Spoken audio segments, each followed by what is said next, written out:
हरे कृष्णा, राधे राधे। आप सभी भक्तजनों को जया एकादशी की ढेर सारी शुभकामनाएं। सभी भक्तजनों का दिन शुभ और मंगलमय हो। हिंदू धर्म में एकादशी का व्रत महत्वपूर्ण स्थान रखता है। प्रत्येक वर्ष 24 एकादशियां होती है। जब अधिक मास या मलमास आता है तब इनकी संख्या बढ़कर 26 हो जाती है। जया एकादशी विषय में जो कथा प्रचलित है उसके अनुसार धर्मराज युधिष्ठिर भगवान श्री कृष्ण से निवेदन करते हैं कि माघ शुक्ल एकादशी को किनकी पूजा करनी चाहिए तथा एकादशी का क्या महात्म्य है। श्री कृष्ण कहते हैं, माघ शुक्ल पक्ष की एकादशी को जया एकादशी कहते हैं। यह एकादशी बहुत ही पुण्यदायक मानी जाती है। इस एकादशी का व्रत करने से व्यक्ति को नीच योनि जैसे भूत प्रेत पिशाच की योनि से मुक्त हो जाता है। आइए अब हम करते हैं जया एकादशी की एक पौराणिक कथा। आप भी हमारे साथ आनंद पूर्वक कीजिए। नंदनवन में उत्सव चल रहा था। इस उत्सव में सभी देवता, सिद्ध संत और दिव्य पुरुष वर्तमान थे। उस समय गर्दव गायन कर रहे थे। गर्दव कन्याएं नृत्य प्रस्तुत कर रही थी। सभा में माल्यवान नामक एक गर्दव और पुष्पवंती नामक गर्दव कन्या का नृत्य चल रहा था। इसी बीच पुष्यवती की नजर जैसे ही माल्यवान पर पड़ी, उस पर मोहित हो गई। पुष्यवती सभा की मर्यादा को भूलकर ऐसा नृत्य करने लगी कि माल्यवान उसकी ओर आकर्षित हो। माल्यवान गर्दव कन्या की भगिमा को देखकर सुध बुध खो बैठा। गायन की मर्यादा से भटक गया, जिससे सुर ताल उसका साथ छोड़ गए।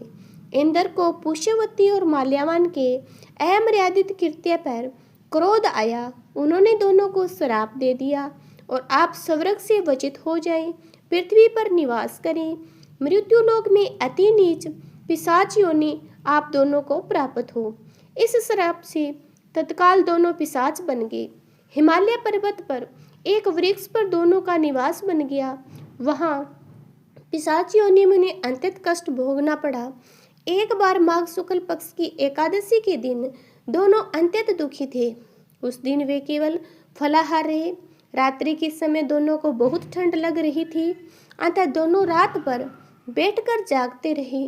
ठंड के कारण दोनों की मृत्यु हो गई और अनजाने में जया एकादशी का व्रत हो जाने से दोनों को पिशाच योनि से मुक्ति मिल गई। अब माल्यवान और पुष्पवंती पहले से भी सुंदर हो गए और स्वर्ग लोक में उन्हें स्थान मिल गया। देवराज ने जब उन दोनों को देखा और चकित रह गए कि पिशाच योनि से मुक्ति कैसे मिली, यह पूछा। माल्यवान ने कहा, यह भगवान विष्णु की जया एकादशी का प्रभाव है। हम इस एकादशी के प्रभाव से पिशाच योनि से मुक्त हुए हैं। इंद्र इससे अति प्रसन्न हुए और कहा कि आप जगदीश्वर के भक्त हैं, इसलिए आप अब मेरे लिए आदरणीय हैं। आप स्वर्ग में आनंद पूर्वक विहार करें। कथा सुनकर भी श्री कृष्ण ने बताया कि एकादशी के दिन जगतपति जगदीश्वर भगवान विष्णु ही सर्वदा पूजनीय हैं।